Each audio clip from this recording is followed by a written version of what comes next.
Shall I start? Yes, please. Bechavod. When the month of Av enters, we reduce our joy. During the week of Tisha B'Av, it is forbidden to cut one's hair, to do laundry, or the wear pressed garments, even one of linen, until after the fast. It has already been accepted as a Jewish custom, not to eat meat or enter a bathhouse during this week until after the fast. There are places that follows the custom of ref, refining from slaughtering from Rosh Refrain. Chodesh, Refraining. That means not doing something. Refraining. refraining from the slaughtering from Rosh Chodesh of until after the fast. All right. So in this halakha, we see the origin for some popular Jewish practices today. Notice he calls it a custom, what he's writing in this paragraph. That's because this particular custom is not something that is required on the people of Israel by the Great Sanhedrin. And because it is not required by the Great Sanhedrin, it's not actually a halakha in the truest, most universal sense of the word. What's interesting is you see that in the Rambam's time, he lived around, he lived in the 1100s, about 820 years ago, roughly, give or take, depending on how old we're trying to go back to his age. So during that time, about 800 something years ago, they had a custom to not go to a bathhouse during the week of Tish'ah B'Av. And of course, nowadays, the Ashkenazi Jewish community, they're the majority of the Jewish people, they also have a custom similar to this, to not take a bath or a shower for an entire week. But the difference is that here, this is not in reference to just any shower, but specifically to a bath house, right? It says, "Uchvar naharu Yisrael shelo le'echol basar b'shabbat zo, ve'lo yikonasu lamerchos." So it doesn't say they couldn't bathe whatsoever, but there used to be bath houses where there was like a whole system of bathing, and it was very relaxing. It wasn't just a normal shower to be hygienic. Let's put it that way. So what they do today has gone much further. Is anyone able to translate this to Telugu or to any other language of India?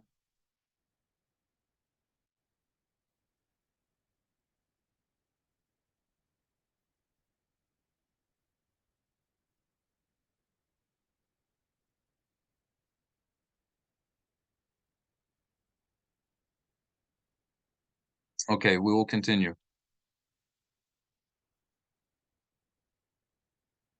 Who would like to read halakha number 7?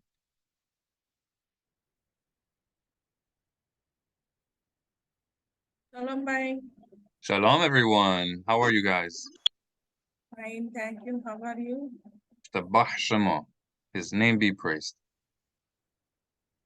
Would you like to read for us halakha number 7?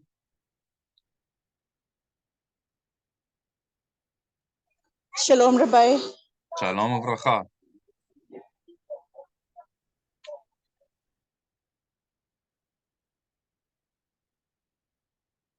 Who would like to read for us halakha number 7? Shall I read? Yes, please. B'chavod.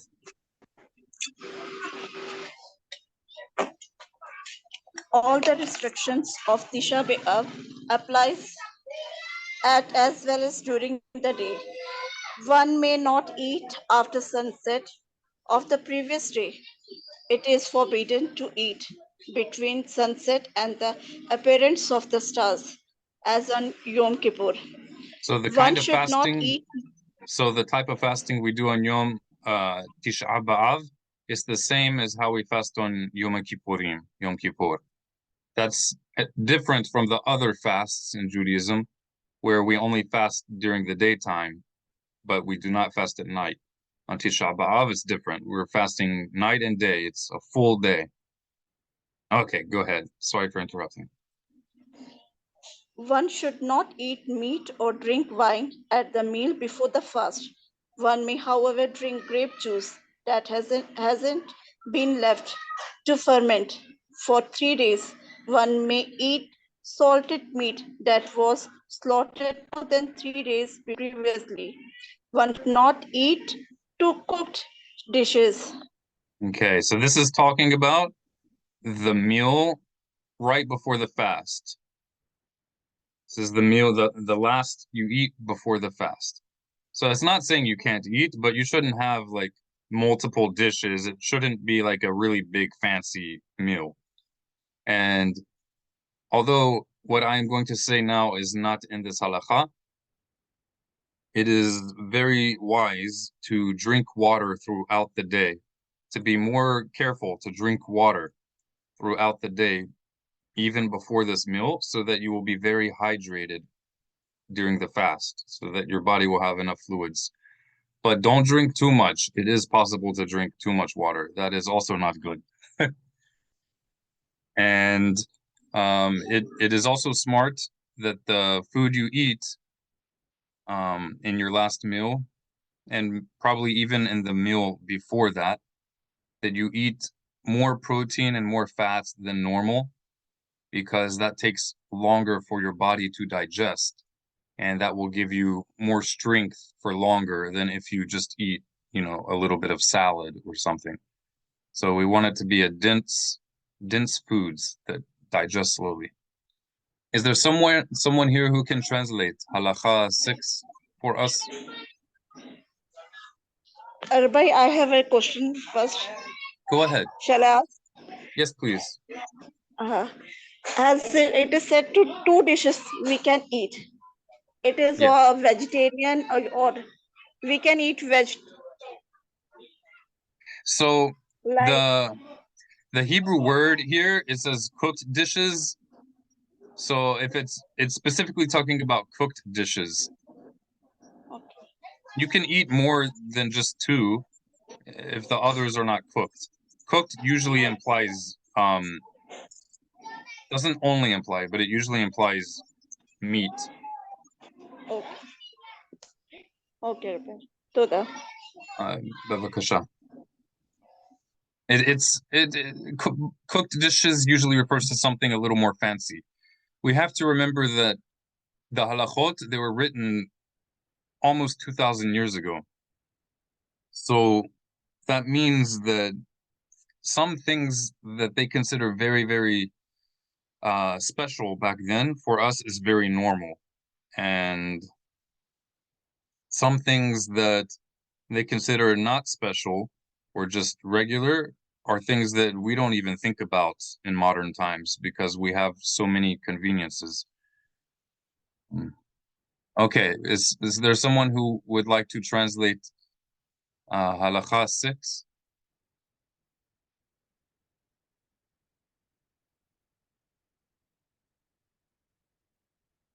All right, maybe we can do that another time. All right, who can read halakha number 8?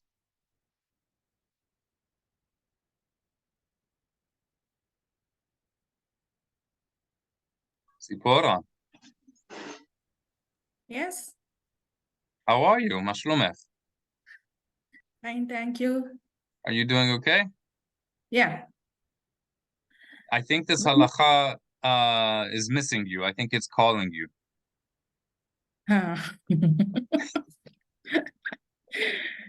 When does the above apply? When one ate this meal in the afternoon on the day preceding TISHAH B'Av. If, however, one eats a meal before noon, although this is the last meal one eats before the fast, one may eat all that one desires.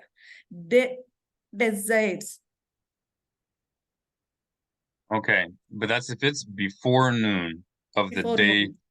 right? Of the day right before the fast. So when it says you shouldn't eat 2 cooked dishes, this is if you're eating like immediately, but much more close to the fast after the afternoon. Right. So the smart thing to do would be to have a big meal just before noon. Right? We're talking about the day before the fast. So the evening of that day begins the fast. So before noon, have a good big meal. And then right before the fast, have another meal, but that's not as fancy and not as big. Okay, continue. Tamshichi. Continue. When the day before Tisha B'Av falls on the Sabbath, one may eat and drink, eat. One may eat and drink to the full extent of one's need, and one may serve even a meal resembling Solomon's feast at the one's table. All right, so if Tisha B'Av falls on Shabbat, we don't fast. And not only are we able to eat, but we're able to eat a very grand and beautiful and special meal, even though Tisha B'Av is the day. But that's only if it's Shabbat. Okay. Here one question. Yes, ma'am. Solomon's feast means, is it a big feast? Correct. That's the idea. A very fancy feast. So many dishes. Yes. Makes me hungry. Similarly, when Tisha B'Av falls on Sabbath, one need not withhold anything at all. Meaning, meaning you don't need to do anything different from a regular Shabbat when Tisha B'Av falls on Shabbat. Shabbat has more importance than Tisha B'Av. Okay, who is going to read Halakha number 9?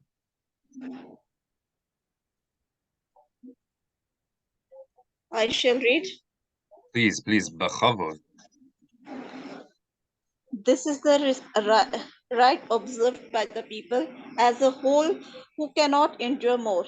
In contrast, the right observed by the pious of the earlier generation was as follows.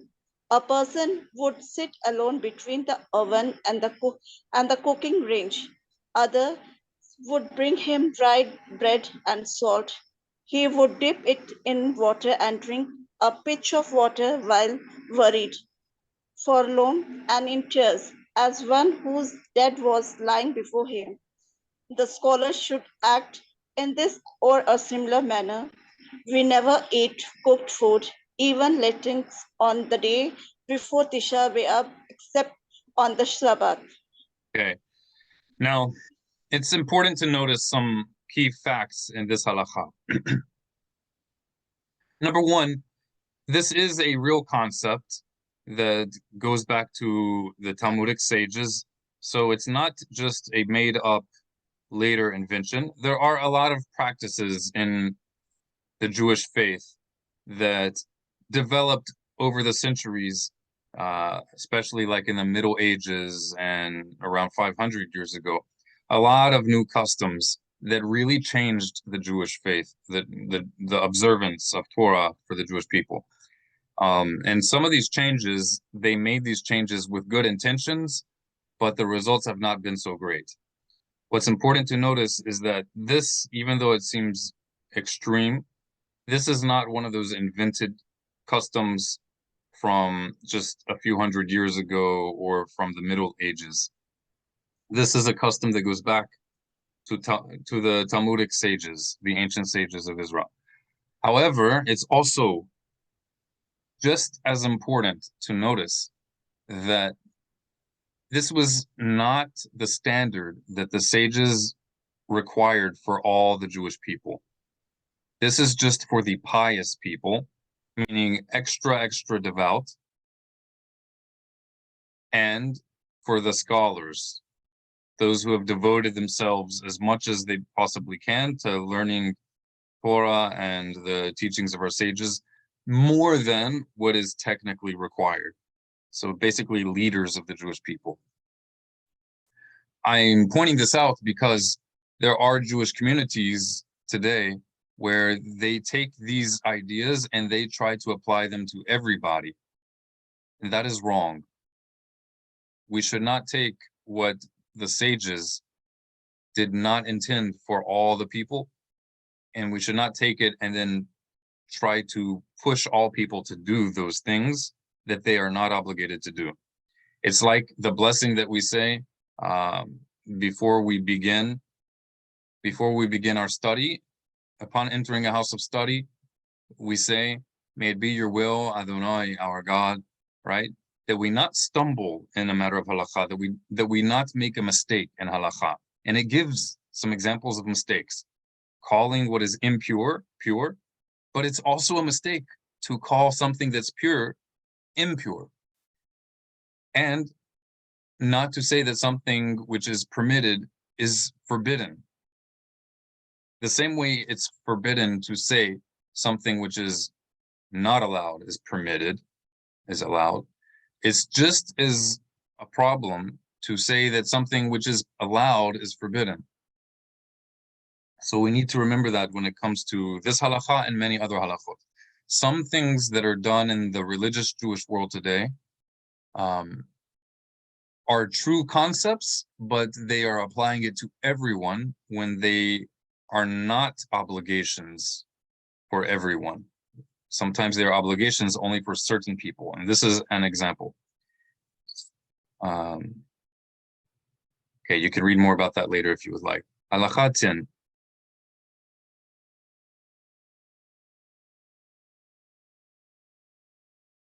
Who would like to read halakha 10? Pregnant women and those who are nursing must complete their fast on TISHAH B'Av. On this day, it is forbidden to wash in either hot or cold water. It is even forbidden to place one's finger in water. Similarly, anointing oneself for the sake of pleasure, wearing shoes, and sexual relations are forbidden, as on Yom Kippur. I will point something out here. The Rambam does not explicitly say that all washing is forbidden only if it's for pleasure, but the majority understanding of this halakha is that it's unnecessary washing. But if it's something for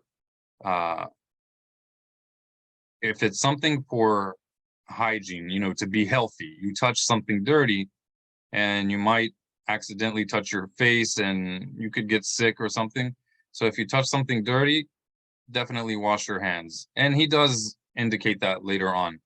And they understand that the key point here is pleasure, which he specifies in this sentence after talking about the washing. The point is that we do things to remind ourselves of the great loss of the Jewish people by losing the temple and exile, in order to wake ourselves up as a nation to repent so that we can get back on the right path as a nation. Okay, b'chavod. Go ahead, please. B'chavod.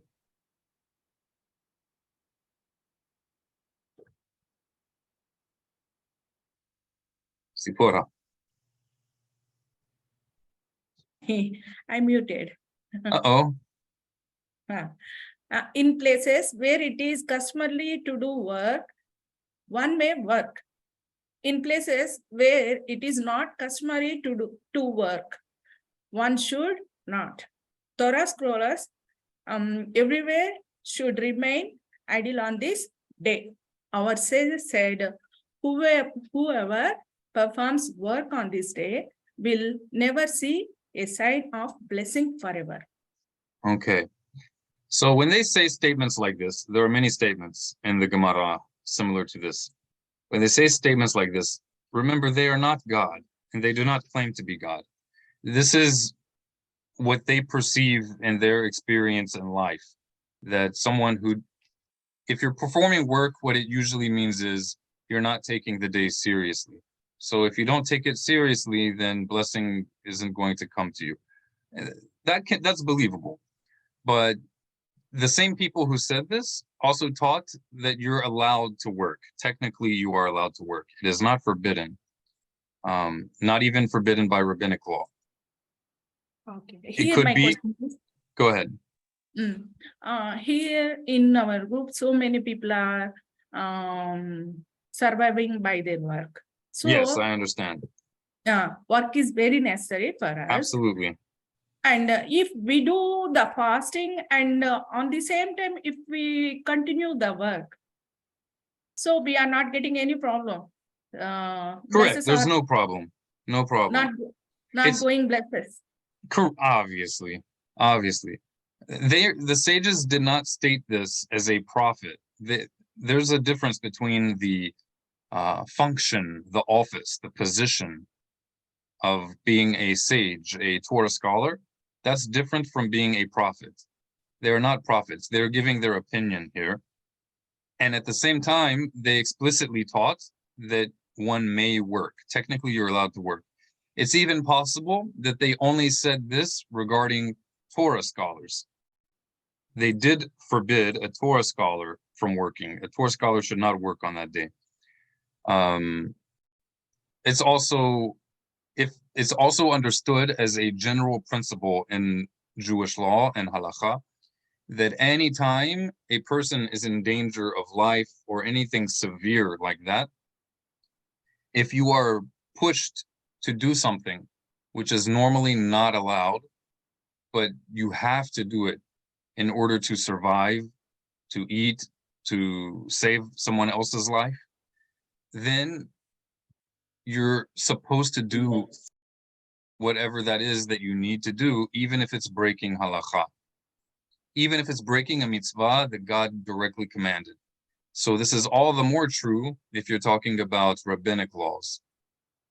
The only mitzvah, the only commandments of God that we should never break, even if we are in danger of dying, there's only 3. Who can tell us what those 3 are?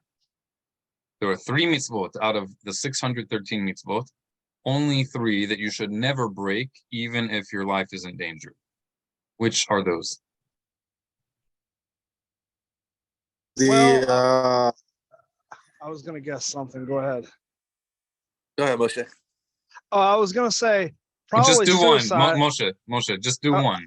Okay. Okay, I was going to say probably suicide because obviously, but then I got to thinking about it. Like that scene in Alien 3 where she's got like the alien and she's like trying to protect.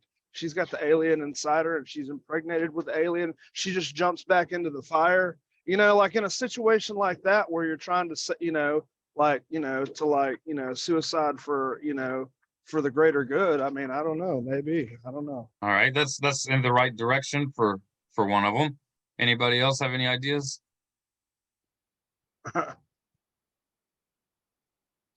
Okay, so that one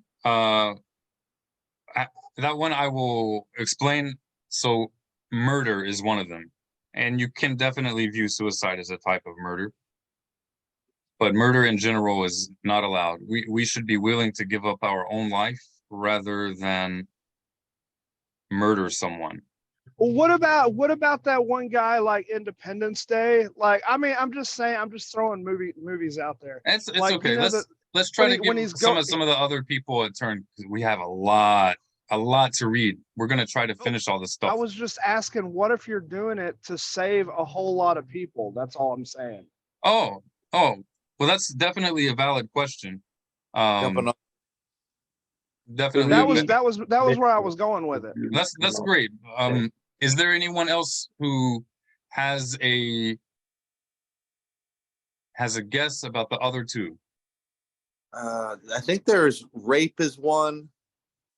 Okay, so that's also in the right direction. We're talking about the general principle. So the same way that suicide would fall under murder, the general concept is murder. You're not allowed to murder, even if it would endanger your own life.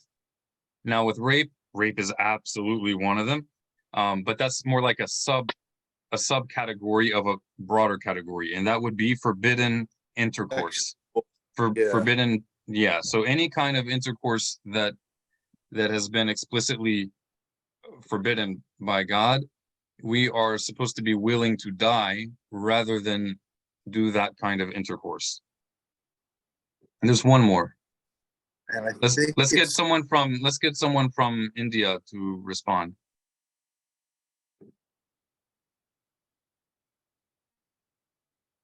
We don't have that much knowledge. We are allowed to guess. Americans have no problem guessing with confidence. We need Indians to guess. Be okay with guessing.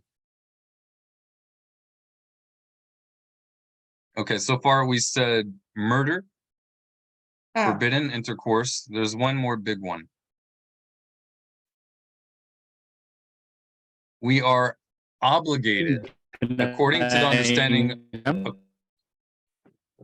understanding of our sages, according to their instruction, we are obligated to break any Torah commandment directly commanded by God.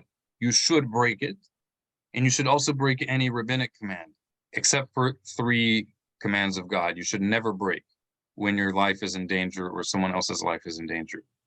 One is murder. You should never murder someone just because your life's in danger. 2. Is the third one associating partners with Hashem? Yes, very good. Is this someone from India? No. No, I'm not from India. Are you or are you not? I'm not sure. No, I'm not. Okay. All right. So this class is mainly for people who are of the Jewish community in India. You guys who are not from India, you're asking, well, you're contributing very good information and have asked great questions, but let's try to leave the floor open, especially when asking questions. Let's leave it open for their community. This entire thing is really for their community, but I do appreciate your interaction. And if we have other classes, you're more than welcome to join. And this class, you're also welcome to join. But as far as the interaction and asking questions, there's definitely discrimination here. I hope I haven't offended anybody, but that's the purpose of this class, is for the Jewish communities of India. There are many, innumerable amounts of classes that one can join for English speakers, Americans. And again, you're welcome to stay, but let's give our Indian brothers and sisters opportunity to speak up. Okay, so the three commandments, the 3 mitzvot that you're never allowed to violate, even if it means that a life might be lost, is idolatry, murder. And what's the next one?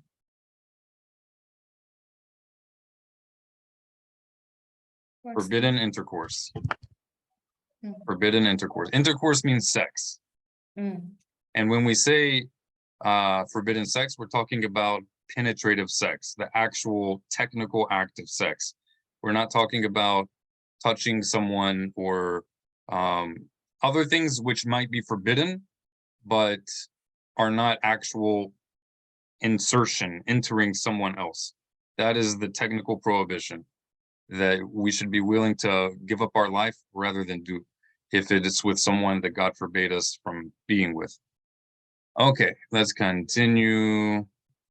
So in summary, this halakha, if you are not a Torah scholar, if you are not super pious, then you are certainly allowed to work on Tish'ah B'Av, which is next week. You can work on Tish'ah B'Av and not feel guilty. Don't feel bad about it. You should not feel bad about it, especially if your life depends on it or other people are depending on you. And even if you are a sage, a Torah scholar, or a very pious person, even if you are, and ideally, ideally, you would not be working on that day. But if even you have to work on that day in order to make sure that you and your family have food, you should work on that day. Generally, halakha is talking about normal situations, not when a person is in such a severe situation. Okay, next halakha. Who would like to read? Torah scholars should not exchange greetings on TISHAH B'Av. Instead, they should sit in agony and frustration like mourners. If a common person greets them, they should reply to him weakly in a somber tone. On TISHAH B'Av, it is forbidden to read from the Torah, the prophets or the sacred writings, the Mishneh Torah law, the Talmud, or the Agadic works. One may study only Job, Eka, and the prophecies of retribution in Jeremiah. Children should not study in school on this day. There are some sages who do not wear the head tefillin. Okay.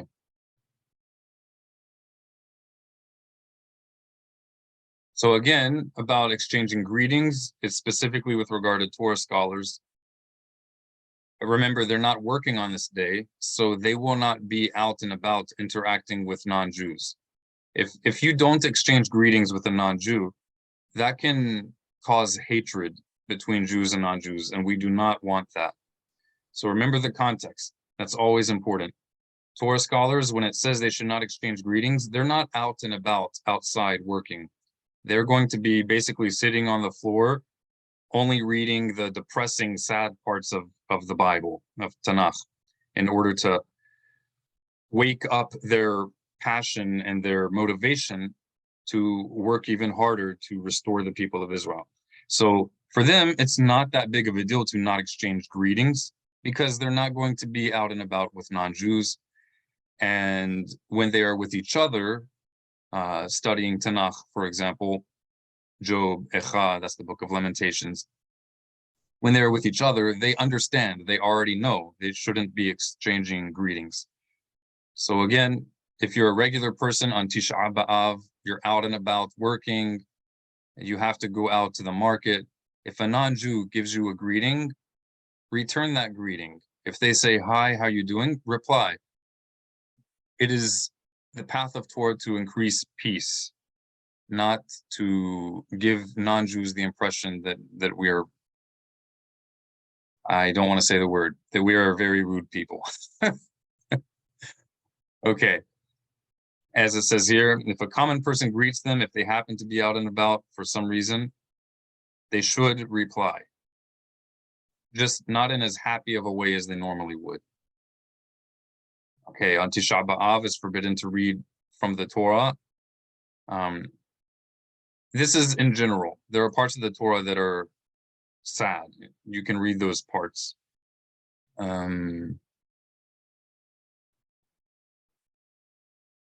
Prophecies of retribution, for example. All right, when it says there are some sages who do not wear tefillin, the Rambam is not saying this is a halakha. He's mentioning a very widespread, it was widespread enough of a custom that he felt he needed to mention it. And if you look through Mishneh Torah, which is what we're reading right now, it becomes very apparent that the Rambam he's known for not writing down a lot of customs. So when he does write a custom, it's an exception. There's something about that custom that made him feel like he really needed to include it. And if you read the Mishneh Torah carefully, you will see that some of the customs he writes down contradict the halakha that he writes down. So you have to wonder why he might do that. Well, one possible indication for why he might do it is that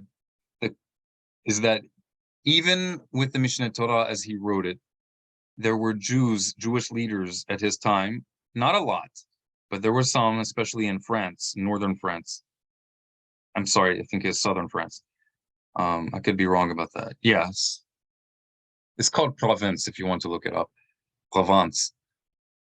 So there were some leaders in that community that were so offended by his work, the Mishneh Torah, that his work took away the power of leadership, basically, because it gave everyone access to halakha.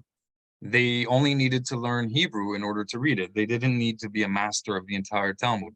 So suddenly, normal people are able to have discussions with big scholars. It doesn't mean that a normal person who is not a big scholar has all the same knowledge, but it gives them a lot more knowledge than they had before.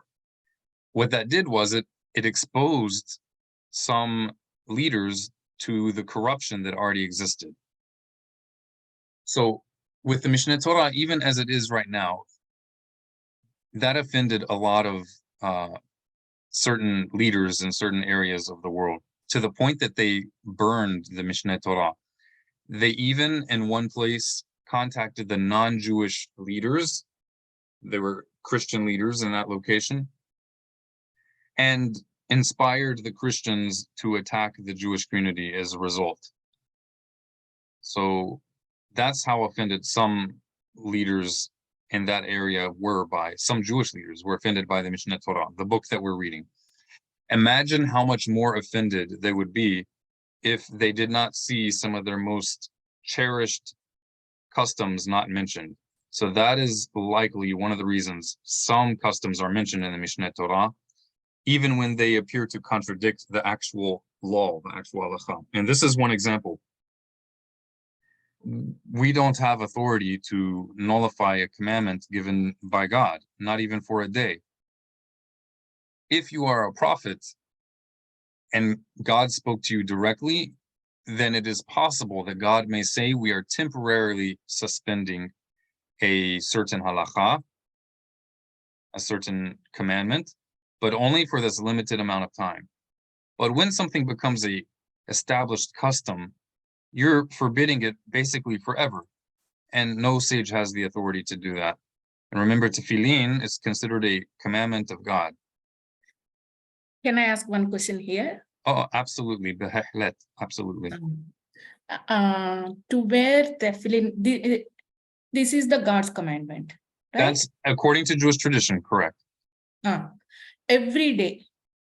Except for Shabbat and biblically commanded, Torah commanded holidays, which what are called Shabbaton. So basically any kind of Shabbat. So Yom Kippur, Rosh Hashanah, Sukkot, the Feast of Tabernacles. Even though we don't normally call those Shabbat, in the Torah they are also called a type of Shabbat. They're called Shabbaton. Shabbaton. So on any kind of Shabbat, we don't wear tefillin.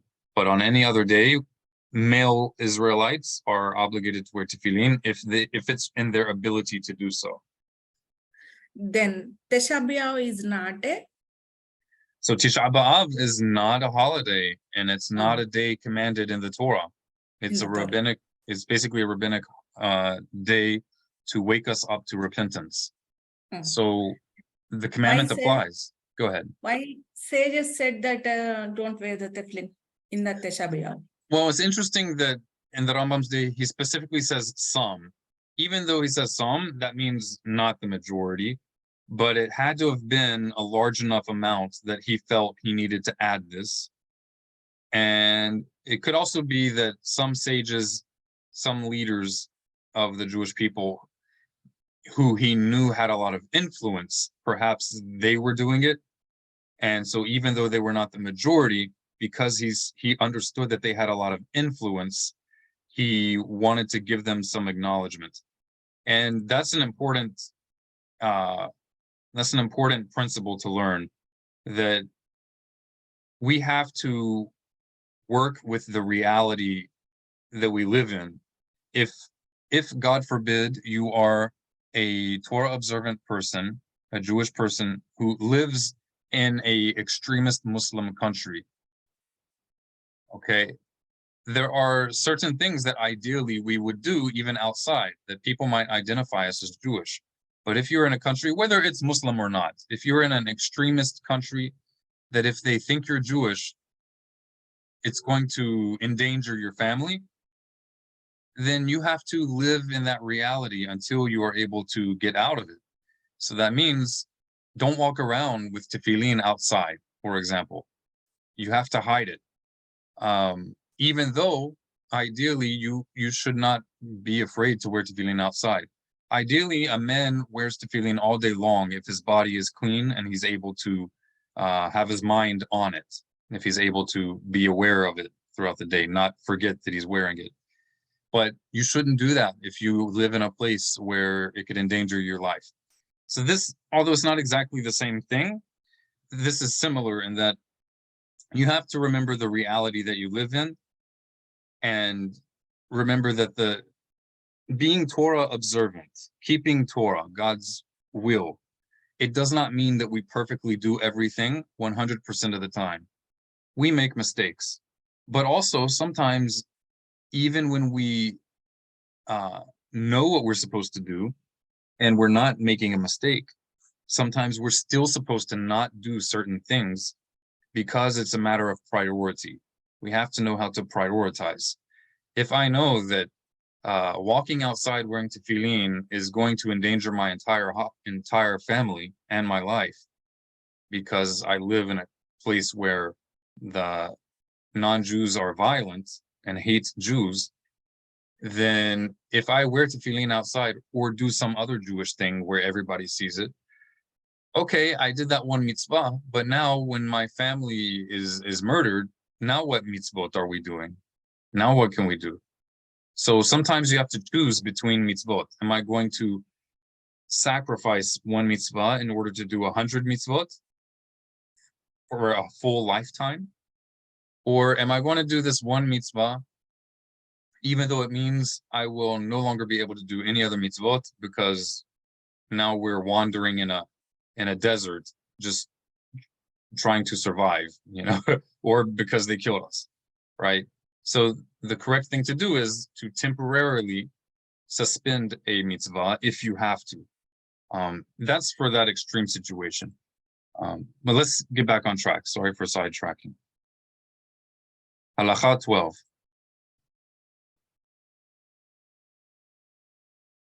Who would like to read Halacha 12? After the temple was destroyed, the sages of that generation ordained that one should never build a building whose walls are decorated with ornate designs like the palaces of kings. Instead, one should cover the walls of one's home with mortar and paint over them with lime, leaving a space 1 cubit square opposite the doorway that is unpainted. If, however, a person buys a dwelling whose walls have been decorated, it may remain as is. He is not obligated to scrape from the wall. Okay. So this is actually a practice instituted by Hazal, by the Talmudic sages.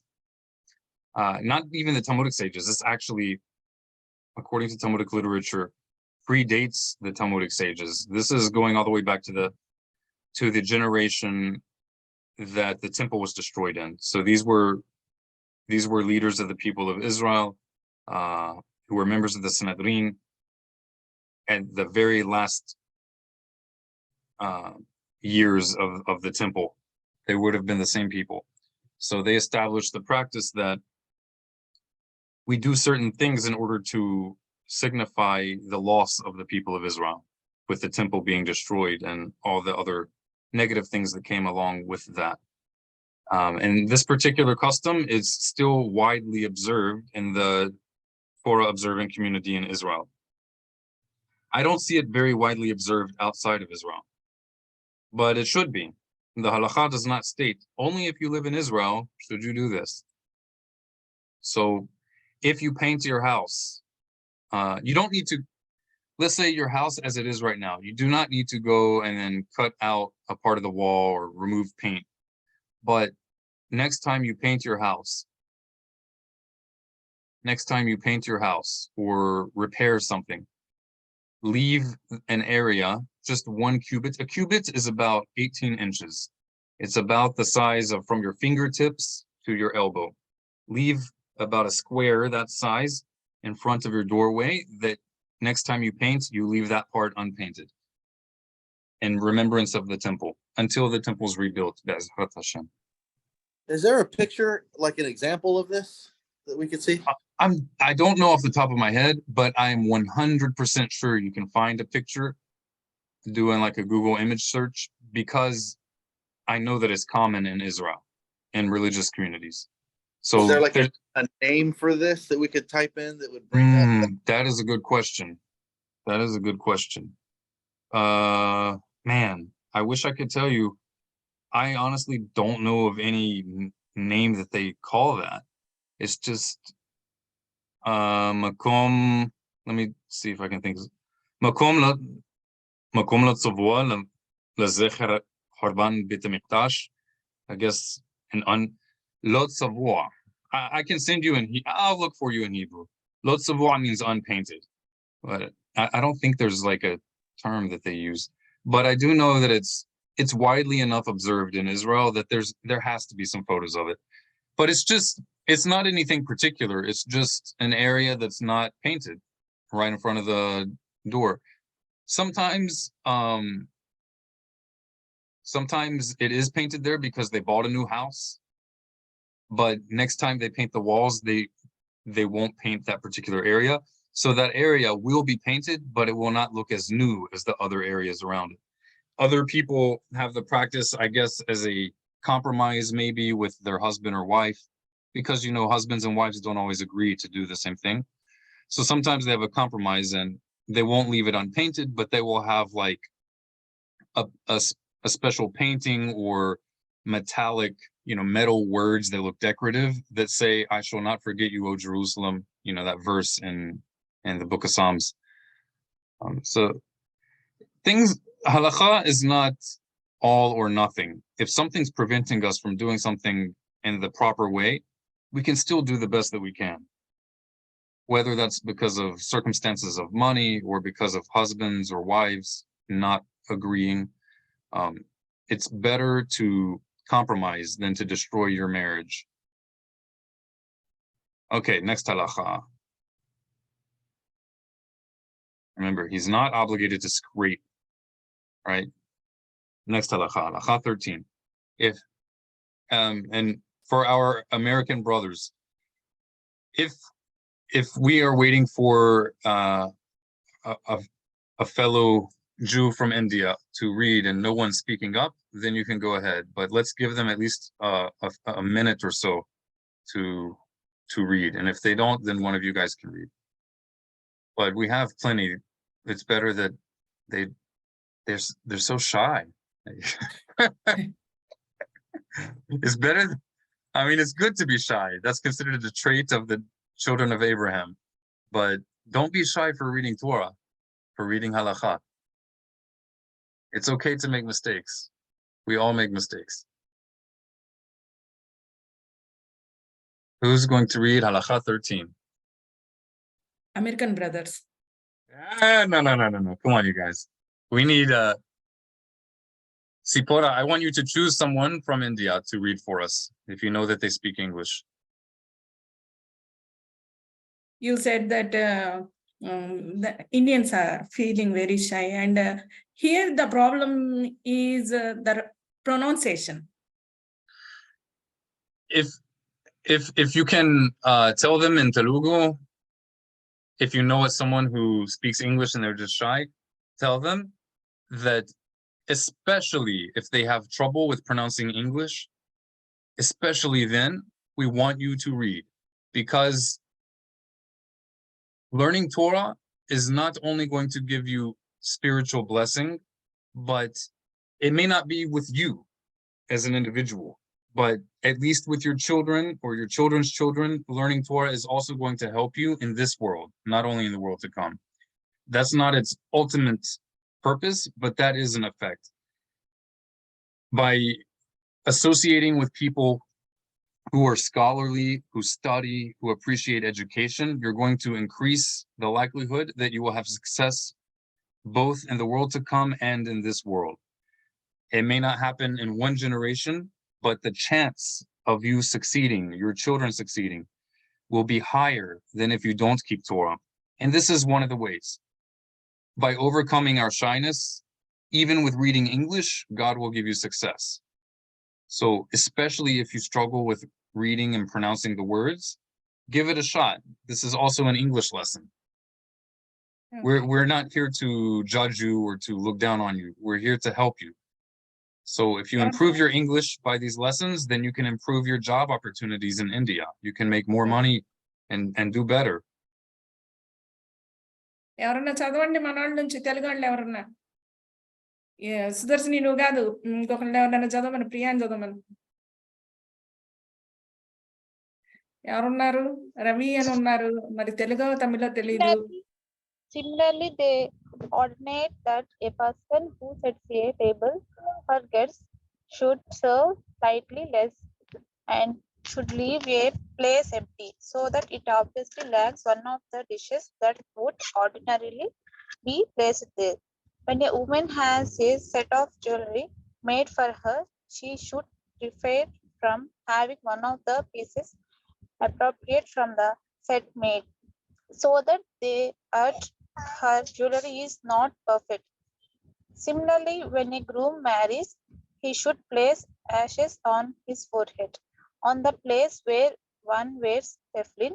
All of these practices were instituted to recall Jerusalem, as Psalms 137 is 5 to 6 states, "If I forget you, O Jerusalem, may my right hand lose its dexterity. Let my tongue cleave to my palate if I do not remember you, if I do not recall Jerusalem during my greatest joy." Hola, Kavod. Great job. Great job. Okay.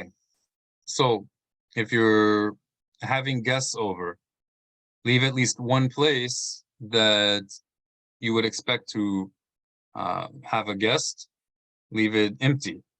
Okay. But this is only if you have room for that. If you have so many guests that you need that place, this halakha is not saying, well, one of your guests needs to sit on the floor all by himself, or one of your guests shouldn't have food to eat. That's not what it's saying. About jewelry, something should be made different. When you get married, ashes put on your forehead.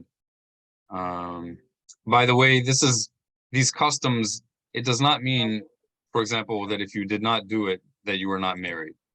If that were the case, then most Jews, even most religious Jews, would not be married, because even most religious Jews do not do this halakha. I've only seen it in Israel, and I've seen it outside of Israel when I was with friends who are more careful in keeping halakha. But the average Orthodox wedding in the United States, they don't do this, and they should. They should do it. They break a bottle, which is nice, but that's not a halakha. The halakha is to put ashes where you put the tefillin. Okay, halakha 14.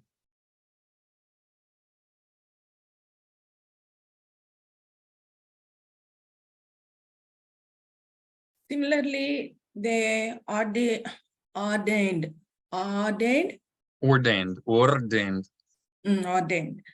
that one should not play melodies with any sort of musical instrument.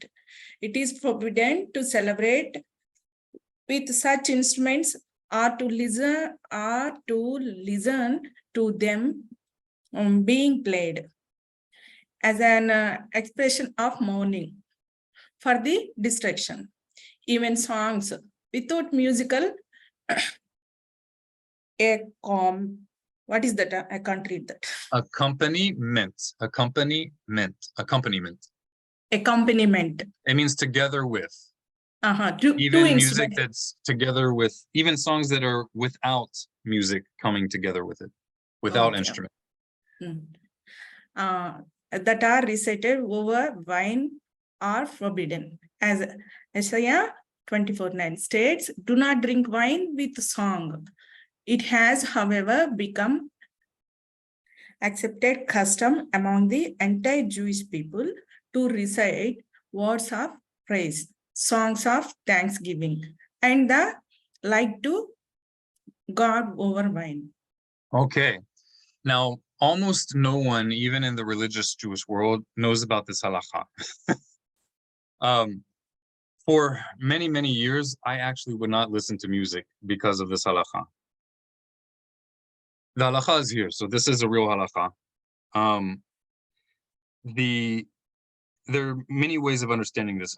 I would say that what's most interesting, most ironic, is that in the strictest forms of Islam, they have the same halakha. And it really doesn't make sense unless you think about the Jewish connection of Islam. Islam adopted a lot from the Jewish people, a whole lot, especially if you read the Hadith, which is like Islamic oral law. It's kind of like the Islamic version of the Talmud. What's the irony is that they deny the Jewish connection to the land of Israel, and they often deny that the temple existed, yet they observe a halakha that was established in order to mourn, to cry about, to be sad about the fact that the temple is not standing.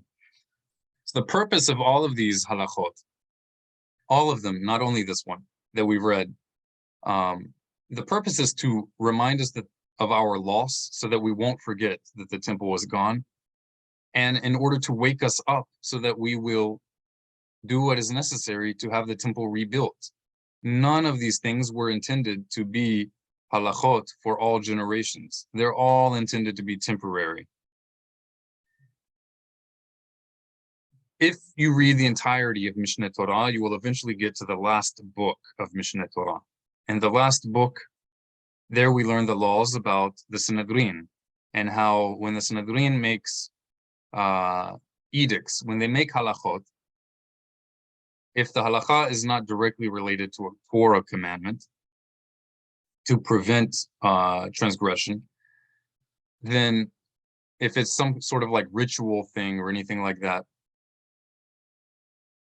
they taught that if we see after a few generations that this halakha did not spread among the people of Israel, then this halakha becomes nullified, no longer applicable, all by itself. It doesn't even need a great Sanhedrin to nullify it. And the Rambam gives examples of this, for example, in the laws of prayer, regarding being immersed in a mikveh before praying if someone had a seminal emission, some kind of fluid come out of their body. So that used to be a halakha, but because the Jewish people were not able to observe that halakha, it became nullified, even though some people still observe it voluntarily. Now, in this halakha, it seems to be the same. There is no Jewish community that is known of where they did not sing whatsoever. There's no indication that this halakha, in its strictest understanding, was ever observed. That they always at least sang songs to God. And it could even be that this halakha about not using instruments, not singing, it could even be that this halakha was only intended for secular music. And I really think that's what makes the most sense. If you look at the entirety of Jewish law, if you look at the Torah, Humash, it's difficult to believe that the Torah, which tells us to sing to Hashem, would be in favor of a halakha that forbids singing to Hashem. And we also have the rabbinic principle that you will find in Mishneh Torah as well, in the last book regarding the Sanhedrin. We have the principle that if you have a doubt regarding a rabbinic halakha, you are supposed to be lenient. You are not supposed to be strict if you are unsure what exactly it means.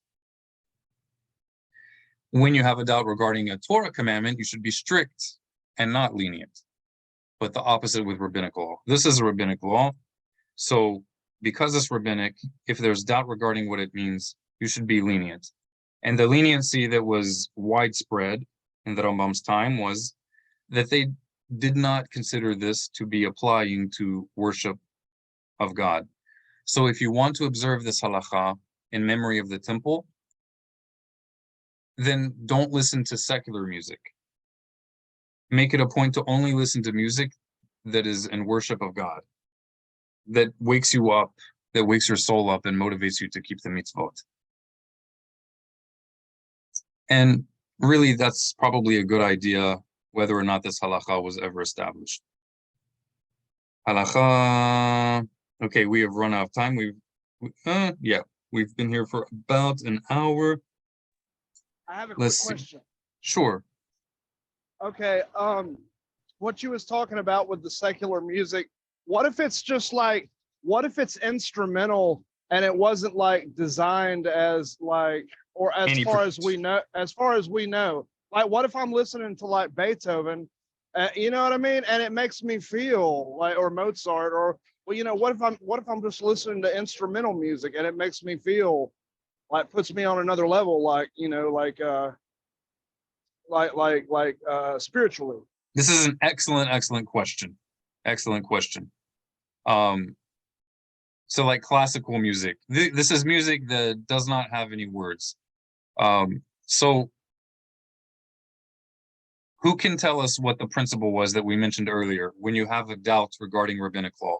Let's let one of our Indian friends respond to that. And then I will continue to answer your question. What do we do when we are not sure about how to apply rabbinic law? Hey, I could be listening to techno and it could do the same thing for me. I mean, just I feel you. I'm the same way. I feel you. Okay, so when there's a rabbinic law means it's a halacha, a law that is not directly commanded by God. It's coming from the sages of Israel. When we have a doubt regarding how it should be applied, how it should not be applied, the principle is that you should be lenient. You should not be strict. You should try to understand the halacha in the way that permits you to do the most, unless you are certain that it goes the other direction. If you're not certain, be lenient, be permissive. So if there's a type of music that does not have words, it's not necessarily secular. If it makes your spirit feel closer to God, if it motivates you to do good, to do mitzvot, I would say that that's even a mitzvah to listen to. It's even better if there are words that are more specific, but as human beings, we can't always be listening to the same thing. We go crazy. So we need diversity. So when it comes to music such as Mozart, classical music, I would say that it's subjective. If what it's doing to you is motivating you and is waking up your mind and your heart to be joyful, but not joyful in a partying type sense, but joyful in God's presence, then I would say that's a good thing. But I'd also say that it's subjective. What kind of music does that for one person does not necessarily do it for someone else. Very good question. Okay, so go ahead. So tell me if I'm pronouncing this right too. Like the concept that you're talking about, I think is suffix de Rabbanan lehakel. Perfect, beautiful. Go ahead. Lachum. So the question for me comes when they're mentioning Isaiah, that tells me this is not from the Torah, that even though it's rabbinical, that they had the authority, that they're getting it from the book of Isaiah. Maybe the concept they're deriving from the book of Isaiah. But all of this is understood to be rabbinic. Anytime that in the Mishneh Torah we're dealing with a commandment that's understood to be directly from God, the Rambam tells us that. He begins by stating that. Otherwise, we can know that it's either a rabbinic concept or a rabbinic stringency to distance us from violating mitzvah. All of this is rabbinic. None of this is directly from the Torah. But all rabbinic laws are ultimately connected to the Torah in some way. These laws are connected to the Torah in the sense that they are intended to make us mourn, feel bad about, and feel sad that the temple is not standing. And that should motivate us to think about what we need to do in order to have the temple rebuilt.